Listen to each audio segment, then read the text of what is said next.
semuanya, kembali lagi di podcast Ngobrol Kampus bareng aku Agatha sebagai host. Pasti di sini tuh beasiswa hunter nggak sih kalian loh? Penasaran nggak sih cara kuliah di luar negeri dan gimana pengalamannya di sana? Soalnya aku juga pengen di kuliah di luar negeri ya. Nah, tentang itu nih, hari ini kita kedatangan tamu yang spesial banget pakai telur, yaitu Adis. Adis adalah mahasiswa yang sekarang kuliah di luar negeri. Nah, sekarang kita tuh ditemani sama Aurel yang akan membantu berkomunikasi hari ini juga. Jadi, Adis, selamat datang di podcast kami Ngobrol Kampus. Gimana kabarnya? Said, hi Adi, welcome to the podcast. How are you today? I'm good. Thank you for inviting me here. I'm happy to be here. Jadi Adis bilang dia sangat baik dan dia sangat senang sekali kamu udah mengundang Adis ke sini untuk ikut podcast di sini. Oke, kita mulai aja ya. Oke, jadi kita langsung mulai aja ke pertanyaan nih. Adis, gimana sih latar belakangnya? Kuliahnya kayak asalnya dari mana? Sekarang kuliah di mana?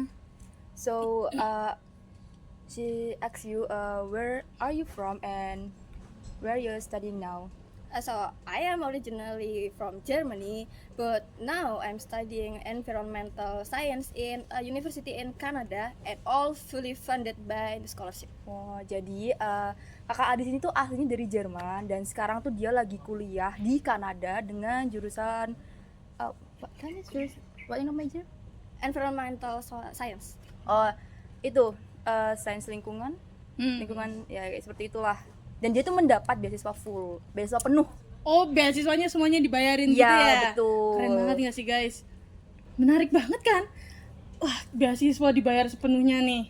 Aku mau tahu dong Adis, aku dan teman-teman, aku dan penonton semuanya ya, mau tahu bagaimana sih awalnya Adis mendapatkan beasiswa ini. So she asks you, how did you first find the scholarship and how to get that? So from the start, I get the information about the scholarship from a counselor in my high school, and I start gathering the requirements. Like I need to write essay and gathering recommendation letters, and also I need to pass an English proficiency test. It was a long way and kind of hard, to be honest, but I am still motivated because I know it's a big opportunity. Oke, jadi tuh Adis ini tuh dapat info beasiswa itu dari pembimbing di SMA-nya atau sekolahnya sebelum dia kuliah ini. Terus dia juga ada beberapa syarat yang diharuskan buat jadi dapat beasiswa gitu loh, kayak seperti menulis esai, terus dia juga belajar bahasa Inggris karena kan dia basicnya Jerman ya. Terus dia dapat di Kanada, terus abis itu kayak berbagai macam tes yang emang syarat khusus itu beasiswanya. Terus dia tuh tahu ini tuh susah, jadi dia berusaha banget karena dia tahu kalau ini pokoknya sangat besar dan ya itu kita harus tetap effort ya buat kuliah luar negeri. Itu yang paling penting adalah effort, usaha. Nah, aku pengen tahu deh, kan katanya Adis ini tuh bukan dari orang yang berbahasa Inggris ya, dari Jerman kan Adis ini. Nah, kalau mau mendapatkan beasiswa tepatnya di tempat Adis sekarang ini membutuhkan banyak syarat nggak? Apa emang kita harus fasih dari lahir atau kita mungkin bisa perlahan-perlahan gitu? Okay, Agatha asks you that if you want to apply scholarship in abroad, do you must be fluent in English or not? Or No, not at all actually. I'm not fluent myself at the start, but some scholarship, most of it needs a score in TOEFL or IELTS score, so you need to take the test. But it's okay if you're not fluent at the start. I'm not fluent myself, and until now it's still not perfect, but I learn every day. I watch English videos, I read books, and of course I try to talking with my online friends. So the key is keep trying. Okay. Jadi itu sebenarnya enggak Kak, tapi emang ya tergantung lagi apply-nya di mana kan. Tapi emang kebanyakan tuh harus berpasti bahasa Inggris, apalagi di luar negeri kan, yang bahasa internasional bahasa Inggris. Nah, jadi tuh cara Kak Adis ini biar dia bisa fasih atau mengasah bahasa Inggrisnya tuh dia dengan cara membaca buku, dia menonton film, dan dia juga ngobrol sama temennya online gitu loh Kak, biar mengasah bahasa Inggrisnya. Baik banget ya jadinya yang perlu perlu dipersiapkan. Jadi jawabannya itu guys, kalau kalian nggak percaya diri sama bahasa Inggris kalian atau Iya, kemampuan bahasa dan- kalian, dan apa? Oh iya, dan apa namanya, Kak Adis ini juga masih terus belajar bahasa Inggris loh, bener-bener gitu, sampai guys. fasih. Jadi kayak jangan gampang puas lah gitu. Jangan gampang putus asa. Kalau Betul. memang kalian nggak percaya diri dengan kemampuan dalam berbahasa kalian, bisa belajar. Kak Adi saja lo belajarnya Betul. pakai buku, online film. kelas online macam-macam. Nah, Betul. sekarang yang ngomongin tinggal di luar negeri, aku penasaran banget. Sepanjang tinggal di luar negeri, apalagi kalau memang sendirian ya, apa sih yang menjadi halangan terbesar sepanjang Adis ini kuliah di luar negeri? Okay, so she asks you what is your biggest tantangan ya? What is your biggest challenge while you studying abroad or living in abroad like that? Yes, of course. Living abroad means you far from home, you far from families, and there's different cultural from Germany to Canada, and it's such a challenge because everything just feel unfamiliar at the start. The food, the way people talking and socializing, it just feels very foreign to me.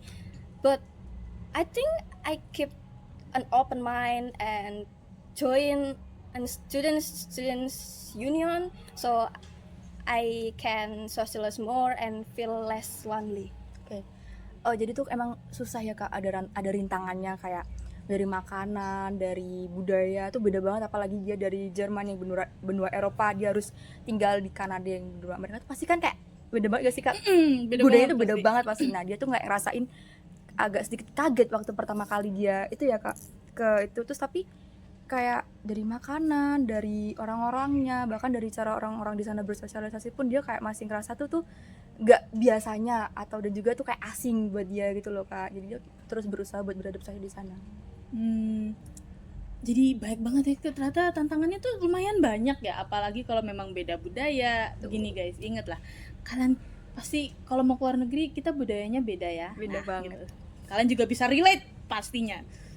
Nah, sepanjang Adis ini di luar negeri, pernah nggak sih merasakan kangen sama orang rumah, kangen sama kayak keluarga? Kan karena jauh ya dari Eropa ke Amerika nih. Iya. Oh, so she asks you, when you live in abroad, do you miss your family, your friend, or such your what kind of your hometown?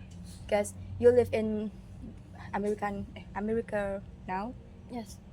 I guess that is absolutely yes. I miss at the start. I feel homesick. I miss my mom. I miss my old friends, and I don't know everyone in there. Like I don't know anyone here, and I'm just alone. So I feel like sometimes I feel like I want to go home, but I guess that's a challenge. So I just keep moving. Oke ya. Yang pasti kangen ya Kak, kangen ibunya, ada kangen teman-teman lamanya dengan orang tuanya, dan ya mau gimana lagi itu juga tantangan, dan emang itu udah resiko dia buat ngambil itu, apalagi dia kan beasiswa full Kak. Siapa sih juga yang nggak mau buat beasiswa full di luar negeri? Pasti semuanya pasti rindu rumah, yang ngerantau beda kota aja kangen banget gak sih sama banget. rumah tuh. Nah, ngomongin tentang beasiswa, apa sih yang sebenarnya yang dibiayai sama beasiswanya? Okay, she asks you what does your scholarship cover? It depends on the scholarship, but mine it covers almost everything, include tuition fees, healthcare, and your living cost. Some of scholarship even provide you a one-time travel to your hometown, like once a year, and of course it really helps me with the self expenses, so I can like more focus in my growth and my schools and my study. Ya, enggak, di sini tuh dapatnya tuh tergantung dari beasiswa yang diambil sebenarnya. Nah, tapi yang kakak Adis ambil ini tuh dia tuh dapat semuanya, kayak tempat tinggal, asuransi kesehatan, terus juga makan sama transportasi. Dan salah satu transportasi itu ada, dia tuh dibiayain pulang ke asalnya, ke negara asalnya tuh dibiayain setahun sekali. Nah, itu tuh sangat amat membantu dia karena tuh bisa apa ya, lagi hemat, terus juga bisa membantu dia buat fokus buat pertumbuhan diri dia dan pertumbuhan akademik dia di tempat kuliahnya. Jadi banyak banget ya keuntungan dari beasiswa yang didapat Adis ini. Banyak banget. Apalagi kesehatan tuh Wow. mahal banget ya teman. Banget. Kita semua bisa kita semua bisa setuju nggak sih kalau kesehatan tuh mahal ya? Dan dapat beasiswa yang bahkan bisa memberi kamu biaya buat kesehatan, itu tuh wah, apalagi kamu loh dibayarin Iya. buat pulang setahun sekali. Ya walaupun setahun sekali ya tetap aja aku sih senengan. Ya seneng dong Kak, kan kayak biaya dari Amerika ke Eropa tuh mahal gitu kan. Mahal banget pasti jelasnya. Mahal banget Wah, pasti. hebat banget ya beasiswanya ya. Nah, berarti kita sekarang mulai ke pertanyaan terakhir ya. Sedih banget kita sudah mulai pertanyaan terakhir. Nah, Adis ini buat penonton yang pengen banget kuliah di luar negeri, buat mahasiswa-mahasiswa Indonesia, ada nggak sih sepatah dua kata yang saran atau apa yang bisa dikasih Buat mahasiswa buat di Indonesia mendukung, gitu ya. iya, buat mendukung mereka lah, buat Oke. biar semangat.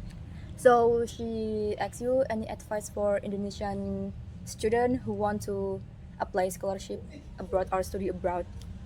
Of course, you need to start early, gathering the requirements, like do the test and do all of your essays, because it's such a long way. But the key is keep trying and just keep you motivated. It's a big opportunity and you can't let it pass. If I can do it, then they can do it too. Ya itu pasti bisa dimulai dari awal Kak, kayak misalkan buat yang masih SMA ya, tuh harus dari awal tuh harus cari-cari tahu dulu biar dia tahu gimana informasinya. Terus kayak yang pasti harus berjuang lagi, harus ya itu tadi menggali informasi, terus cari konselor yang baik, yang bagus lah ibaratnya gitu. Kayak kalau kata Kak Adis, kalau Kak Adis bisa, yang lain juga pasti bisa, kamu pasti bisa gitu. Itu keren banget sih omongannya. Kalau Adis aja yang bahkan dulu nggak fasih bahasa Inggris, kalian lo pasti bisa. Kita semua bisa. Berarti aku bisa kuliah di luar negeri. Bisa nih, dong Kak. Kak, bisa. Hebat banget Kak. Aku Semuanya besok bisa. ya apply. Yang pasti harus optimis. Iya, harus optimis. Kita nggak di hidup aja optimisnya. Tuh. Bahkan tentang hal seperti kayak Pendidikan. mau pendidikan atau apa, mungkin kalian nggak merasa pede, nggak boleh merasa nggak boleh pesimis gitu. Kita harus optimis bisa mencapainya. Betul. Oke. Dah, kita sudah di penghujung podcast ini ya, episode kali ini ya. Terima kasih sekali lagi untuk Adis yang mau buat datang hari ini dan sharing, berbagi tentang ceritanya dan memberi motivasi buat mahasiswa di Indonesia nih. She said thank you for come here in the podcast, and thank you for all of information that you give it. Sure, I'm happy to be here and I happy can help you. Thank you for having me today, and guys, you can do it. Just Iya, believe. kayak kata Kak Adis, kayak terima kasih sudah mengajak gue buat podcast ini. Aku suka banget. Pokoknya dia suka banget sharing-sharing seperti ini, dan kayak semoga kalian sukses buat yang sedang mengejar beasiswa. Pasti kita semua bisa sukses guys. Sampai jumpa di episode selanjutnya Ngobrol Kampus. Aku Agatha. Aku Aurel. And Adis. see you, bye-bye.